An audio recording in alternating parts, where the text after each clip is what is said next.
Hello. ఆరామా? ఎన్నిసార్లు చెప్పాలరా ఆ బీజా తాగి కక్కొద్దని? హలో.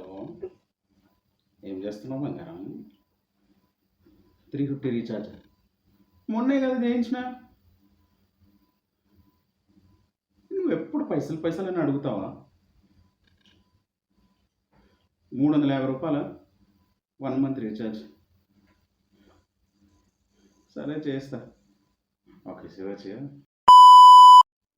కారులో నిర్లక్ష్యంగా మందు తాగుతూ ఇద్దరు యువకుల దుర్మరణం. మంది అంత వరస్ట్ ఉందా? ఏ పైసలు పైసలు పైసలు అంటారు ఏందిరా? నీ అమ్మ నాకు అర్థం కాదు. ఎప్పుడు చూడు పైసలు పైసలు ఏంటికి వస్తారా? మా అయ్య మన అమ్మానియా? సాయంత్రం మందు అయిపోస్తా మామ. ఎంత కావాలి? మా హీరోకి ఎన్ని రికార్డ్స్ ఉన్నాయి? మీ హీరోకి ఉన్నాయా? రికార్డ్స్ శిరీషకి ఫోన్ చేసి 2 డైరీ మిల్క్లు కొడితే అదే రాసిస్తుంది రికార్డ్స్. అప్పుడు ఎన్ని కావాలంటే మీ రికార్డ్స్ ఉంటాయి. Let's break up. రే అన్నమైందిరా. ఇక్కడ ఒకడు బాధలు ఉన్నాడుగా. బాధలు ఉన్నాను కూడా మళ్ళీ ఎట్లా అడగబోతుంది? చికెన్ వండినావా?